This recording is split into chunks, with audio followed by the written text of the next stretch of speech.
तत्र विशालनेत्रं बाधरं सजलमेघरुचिं मनोज्ञं मन्दस्मितं मधुरसुन्दरमन्दयानं श्रीनन्दनन्दम् अहमनशां नमामि। मञ्जीरनुपुरडानवरत्नकाञ्ची श्रीहारकेशरिन्नखप्रतयत्नसङ्गं दृष्ट्यार्तिहारं शिवेन्दुविराजमानं वन्दे कलिन्दतनुजाटटबालकेलिं पुरनेन्दुसुन्दरमुखोपरि कुञ्चिताग्राः केशानवीनघननीलनिभाः स्फुरन्त राजन्तानतशिरकुमुदस्य यस्य नन्दात्मजाय सबलाय नमो नमस्ते। नंदनंदन भगवान श्री कृष्ण की जय। जय जय श्री राधे श्याम। तो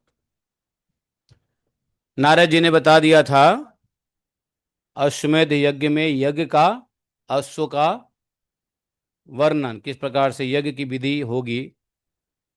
अब यज्ञ के योग्य जो घोड़ा है, अश्व है, उसका अवलोकन करने वाले हैं।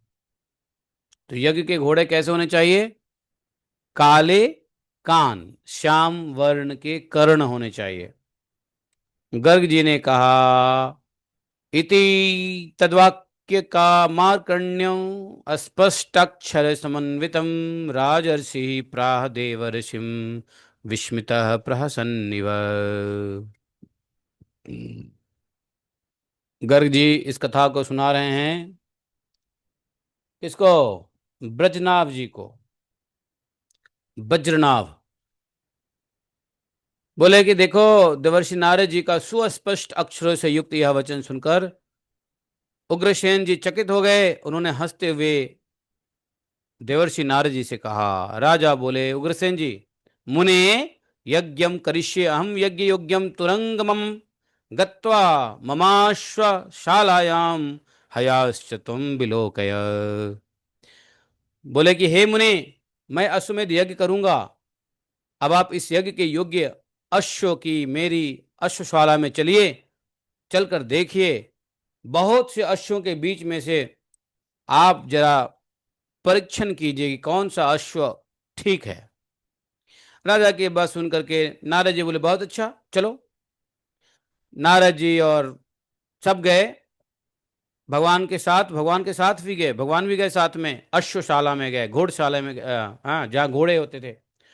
वहां जाकर उन्होंने धूम्र वर्ण, श्याम वर्ण, कृष्ण वर्ण, पद्म वर्ण के बहुत से मनोहर अश्व देखे। फिर वहां से एक दूसरी अश्वशाला में गए।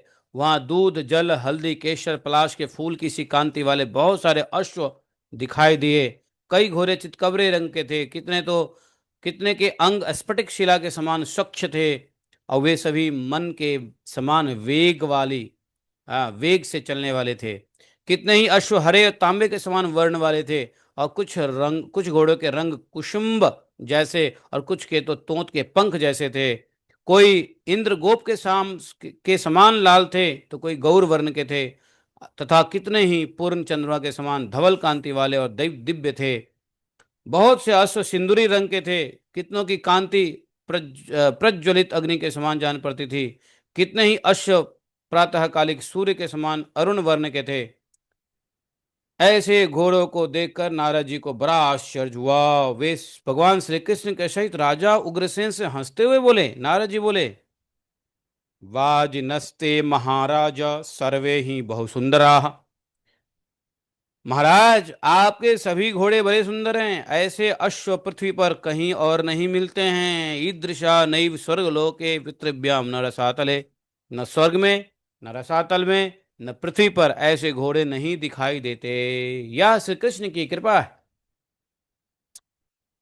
जिससे आपके अश्वशाला में ऐसे ऐसे घोड़े अश्व पाए जाते हैं। परंतु इन सब में एक भी ऐसा घोड़ा नहीं दिखाई देता जिसके कान काले हों। देवर्षि का यह वचन सुनकर राजा उग्रसेन दुखी हो गए। वे मन ही मन सोचने लगे, अब मेरा यज्ञ कैसे होगा। राजा को उदास देखकर भगवान मधुसूदन कृष्ण हंसते हुए बोले, क्या शृणु मद वचनम राजन। भगवान कृष्ण बोले, शृणु मद वचनम राजन, सर्वम शोकम विहाय च गत्वा ममास शालाम वै श्याम कर्ण विलोकय। बोले राजन, मेरी बात सुनिए, सारी चिंता चिंता छोड़िए, मेरे अश्वशाला में चल करके श्याम कर्ण घोड़े को देखिए। यह सुनकर नृपश्रेष्ठ उग्रसेन श्री कृष्ण और देवर्षि नारद के साथ भगवान श्री कृष्ण का जो पर्सनल अश्वशाला था, घोड़ घोड़ घोड़शाला था, अस्तबल क्या बोलते हैं, अस्तबल, वहां जाकर के उन्होंने यज्ञ के योग्य हजारों काले कान वाले घोड़े देखे, जिनकी पूंछें पीली थी और अंग कांति कैसा था, चंद्रमा के समान उज्जवल, वाइट, और उनकी गति मन के समान तेज। उन सबके मुख तपाए हुए सोने के समान जान पड़ते थे। ऐसे शुभ लक्षण संपन्न सुर सर्वांग सुंदर और दिव्य घोड़े अश्व को देख करके राजा को बड़ा आश्चर्य हुआ। वे महान हर्ष से खुश हुए और भगवान श्री कृष्ण को मस्तक झुकाकर बोले, श्याम कर्णस्य बहुशो मया च अद्य निरीक्षिता, दुर्लभम किम जगन्नाथ त्वक तद तद्भक्ता नाम धरातले। बोले, हे जगन्नाथ, आज मैंने यहाँ बहुत से श्याम कर्ण घोड़े देखे, भला आपके भक्तों के लिए इस भूतल पर कौन सी वस्तु दुर्लभ होगी। हे कृष्ण, जैसे पूर्व काल में प्रहलाद ध्रुव का मनोरथ पूर्ण हुआ था, उसी प्रकार आपकी कृपा से मेरा भी मनोरथ अवश्य पूर्ण हो जाएगा। राजन, ऐसा सुनकर शरंग धनुष धारण करने वाले श्रीहरि राजा से बोले, भगवान श्री कृष्ण बोले, एकम तम श्याम करणानाम अश्वानाम चंद्रवर्चसाम गृहीत्वा नृप शार्दूल क्रू यज्ञम मम आज्ञया, मेरी आज्ञा से। भगवान ने कहा, ए नृपश्रेष्ठ राजा, आप मेरी आज्ञा से इस चंद्र के समान कांतिमान श्याम वर्ण अश्व में से एक को लेकर के यज्ञ का आरंभ कीजिए। गर्गाचार्य जी ने कहा कि श्रीहरि का यह आदेश सुनकर के राजा उग्रसेन बोले, हे प्रभु, अब मैं क्रतुश्रेष्ठ अश्वमेध का अनुष्ठान करूंगा। ऐसा कहकर वे श्री कृष्ण और नारद जी के साथ राज्यसभा में चले गए और वहां तंबरू सहित नारद जी नारायण नारायण करते हुए कृष्ण से विदा ले और राजा को तुमरू सहित नारद जी कृष्ण के आशीर्वाद देकर के ब्रह्मलोक को चले गए। अब क्या हुआ, गर्गाचार्य जी पहुंचते हैं द्वारकापुरी में। उसके बाद जब नारद जी चले गए तो अग्रसेन जी ने किसको बुलाया, भाई अपने जो कुलगुरु हैं, कुलगुरु कौन है, गर्गाचार्य हैं। तो तो गर्गाचार्य ने ही बोला कि जब नारद जी चले गए तो मुझे बुलाया राजा ने, उग्रसेन जी ने दूतों को भेजा मुझे बुलाने के लिए। दूत सामने आकर के दूत ने कहा कि ऐसे ऐसे भगवान श्री कृष्ण की इच्छा से आ, उग्रसेन जी अश्वमेध यज्ञ करना चाहते हैं, तो आप शीघ्र इस यज्ञ महोत्सव में पधारिए। और जैसे ही जो है दूतों ने कहा, मैं, गर्गाचार्य जी कह रहे हैं, मैं गर्गाचल से कहाँ गया, द्वारकापुरी की ओर चला, उस यज्ञ को देखने के लिए। उस यज्ञ को देखने के लिए मेरे मन में भी बड़ा कौतूहल था। और उसके बाद अनर्त देश में दूर से मुझे द्वारकापुरी दिखाई दी, जो नाना प्रकार के वृक्षों और अनेकानेक उपवनों से सुशोभित था। बहुत से सरोवर, बावलियां, नाना प्रकार के पक्षी पुरी की शोभा बढ़ा रहे थे। वहां के सरोवर में नीलकमल, रक्तकमल, श्वेत कमल, पीत कमल खिले हुए थे। कुमुद, कुछ शुक पुष्प द्वारका की शोभा को बढ़ाए जा रहे थे।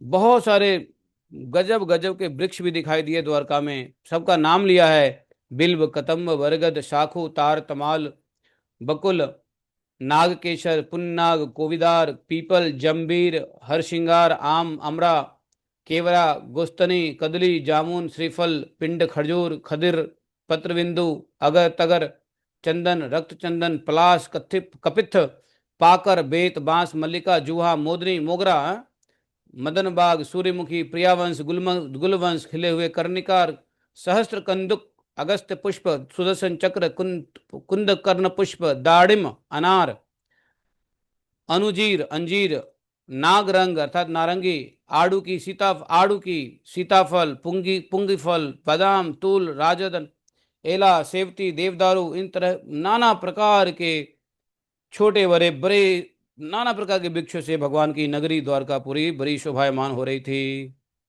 वहां पे बहुत सारे पक्षी भी, मोर, सारस, शुक, कलरव करते दिखाई दिए। हंस, परेवा, कबूतर, कोयल, मैना, चकवा, खंजरीट तथा चटक, गौरैया, आदि समस्त सुंदर पक्षियों के समुदाय वहां वैकुंठ से आए थे, जो मधुर वाणी में गा रहे थे कृष्ण कृष्ण कृष्ण कृष्ण कृष्ण कृष्ण कृष्ण कृष्ण कृष्ण कृष्ण।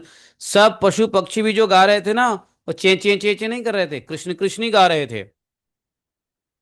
इस तरह चलते चलते मैंने द्वारकापुरी देखी, जो तांबे, चांदी और सोने के बने हुए 3 दुर्गों, परकोटों से घिरी हुई थी। दिव्य वृक्षों से परिपूर्ण रैवतक पर्वत, गिरनार, समुद्र तथा खाई का काम देने वाली गोमती, इन सब से घिरी हुई श्री कृष्ण नगरी द्वारकापुरी अत्यंत रमणीय दिखाई देती थी।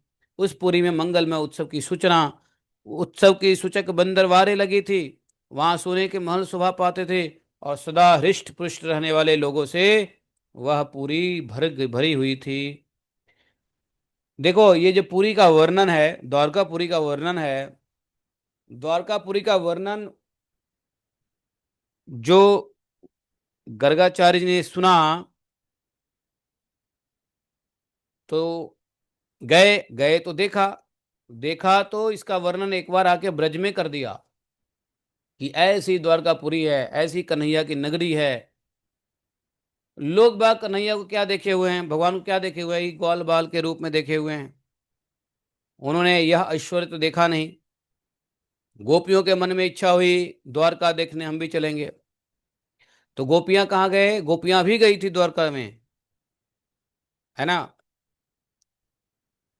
तो ये सब वर्णन ऐसा होता है कि वर्णन सुन के देखने को मन करता है, जाने का मन करता है ना। सोने के हाट बाजार, सुंदर ध्वजा पताके से द्वारकापुरी अनुपम शोभा हो रही थी। बहुत से ऊंचे ऊंचे विष्णु मंदिर, शिव मंदिर दृष्टिगोचर होते थे। विष्णु मंदिर भी, शिव मंदिर भी, बड़े बड़े ऐश्वर्य संपन्न यादव वीर उन पुरी की शोभा बढ़ा रहे थे। हजारों विमान, सैकड़ों चौराहे, चितकबरे, कलश, और उस पुरी की शोभा में 4 चांद लगाए जा रहे थे। समझे। बहुत ही सड़कें, अश्वशाला, गजशाला, गौशाला, नाना प्रकार की शालाओं से द्वारकापुरी भरी हुई थी। 9 लाख सुंदर महल थे द्वारकापुरी में, 9 लाख सुंदर महल। अब भगवान श्री कृष्ण के 16,108 भव्य भवन से द्वारकापुरी विशेष सुंदर दिखाई दे रही थी। और द्वारकापुरी के द्वार पर करोड़ों सूरवीर सब प्रकार के अस्त्र शस्त्र लिए रात दिन रक्षा करते थे। वहां के सब लोग घर घर में भगवान श्री कृष्ण और बलराम के यश गाते और नाम तथा लीलाओं का कीर्तन करते सुनते। इस प्रकार सब कुछ देखता हुआ मैं, अर्थात गर्गाचार्य जी कह रहे हैं कि सुधर्मा सभा में गए, भगवान के चरणों में अर्पित तुलसी की माला से कृष्ण नाम का मैं जप कर रहा था। राजर्षि उग्रसेन मुझे आया देख बड़े प्रसन्न हुए और इंद्र के सिंहासन से उठकर खड़े हो गए। उनके साथ 56 करोड़ अन्य देवता यादव भी थे। उन्होंने नमस्कार करके मुझे सिंहासन पर बिठाया और मेरी पूजा की। समस्त यादवों के समीप मेरे दोनों चरण धोकर राजाधिराज उग्रसेन ने चरणोदक को सिर पर चढ़ाया और कहा। उग्रसेन बोले विप्रेंद्र, अर्थात गर्ग मुनि को, कि मैं देवर्षि नारद के मुख से महान फल का वर्णन सुना हूं, उस अश्वमेध नामक यज्ञ का आपकी आज्ञा से अनुष्ठान करूंगा। जिनके चरणों की सेवा करके पूर्ववर्ती भूपालों ने जगत के तिनके के समान मानकर अपने मनोरथ के महासागर को पार कर लिया, वे भगवान श्री कृष्ण यहाँ साक्षात विद्यमान हैं। गर्गाचार्य जी ने कहा कि मैंने कहा महाराज यादव नरेश, आपने बड़े उत्तम विचार है आपका, अश्वमेध यज्ञ करने से आपकी कीर्ति वास्तव में 3 लोक में फैल जाएगी। अश्व की रक्षा के लिए कौन जाएगा, इस बात का निश्चय कर लीजिए, क्योंकि भूमंडल में आपके शत्रु बहुत हैं। पूरे 1 वर्ष तक आपको 80 पत्र व्रत का पालन करना होगा, तभी यह श्रेष्ठ यज्ञ सकुशल संपन्न हो सकेगा। पूर्व काल में राजसूय यज्ञ के अवसर पर प्रद्युम्न ने समस्त भूमंडल पर विजय पाई थी। इस बार अश्व की रक्षा के लिए क्या आप दोबारा दोबारा प्रद्युम्न को ही भेजेंगे या किसी और को भेजेंगे, निश्चय कीजिए। जैसे ही मैंने कहा, गर्गाचार्य जी कह रहे हैं, जैसे ही मैंने यह बात कहा राजा को, राजा चिंता में पड़ गए। वहां बैठे हुए भगवान श्री कृष्ण की ओर, जो मनुष्य के समस्त दुख को दूर करने वाले हैं, देखने लगे। राजा को चिंता चिंता में निमग्न होते होकर राजा को चिंतित देख करके भगवान ने तत्काल पान का बीड़ा लिया और हंसते हुए बोले, भोः शूरा यादवाः सर्वे बलिनो रणकोविदा उग्रसेनस्य च अग्रे वै शृण्वन्तु मम भाषितम्। बोले कि हे बलवान युद्ध कुशग्र समग्र यादव वीरों, महाराज उग्रसेन के सामने मेरी बात सुनो। जो मनस्वी एवं महारथी वीर भूमंडल के समस्त राजाओं से अश्वमेध यज्ञ संबंधी अश्व को छुरा लेने में समर्थ हो, वह इस पान के वीर को ग्रहण करे। पान का वीरा लिया। अब जैसे ही भगवान की यह बात सुना, तो युद्ध कुशल यादव वीर अभिमान शून्य होकर बार बार एक दूसरे का मुंह देखने लगे। भगवान श्री कृष्ण के सुंदर हाथों में पान का वीरा एक एक घड़ी तक रखा रहा। ऐसा लगता कि मानो कमल के फूल पर तोता बैठा हो। जब तक सब लोग चुप रह गए, तब तब धनुष धारण किए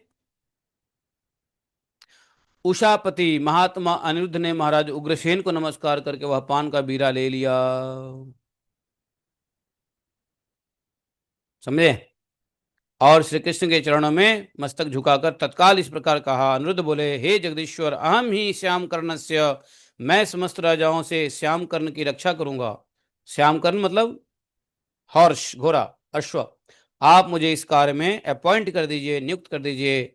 हे गोविंद, यदि मैं घोड़े का पालन नहीं कर सकूं तो उस दशा में मुझ दीन की ही प्रतिज्ञा सुनिए। क्षत्रिय वैश्य शूद्र किसी ब्राह्मण के साथ व्यभिचार करने से जिस दुखदायिनी दुर्गति को प्राप्त होता है, निश्चय वही गति मुझे भी मिले। यदि मैं घोड़े की रक्षा नहीं कर सकूं तो विप्रम कृत्वा गुरुम पूर्वम पश्चातम यो न सेवते। हे देव, जो ब्राह्मण को गुरु मानकर पीछे उसकी सेवा नहीं करते,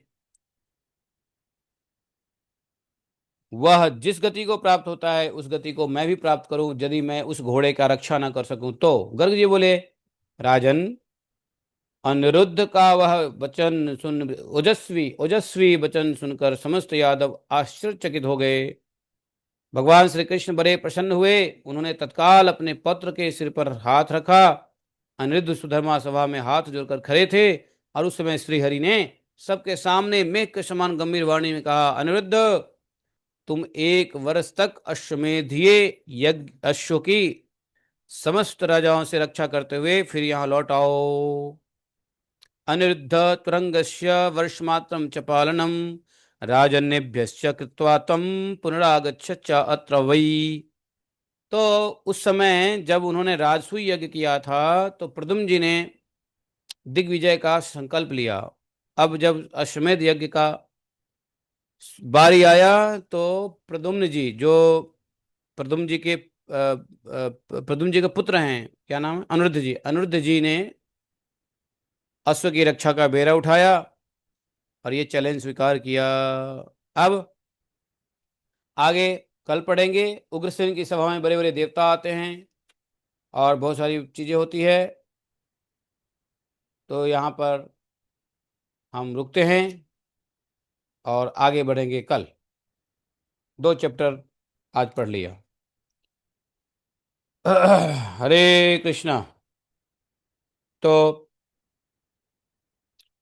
अब हम लोग समाप्त करते हैं ऐसे नंदनंदन भगवान को प्रार्थना करके।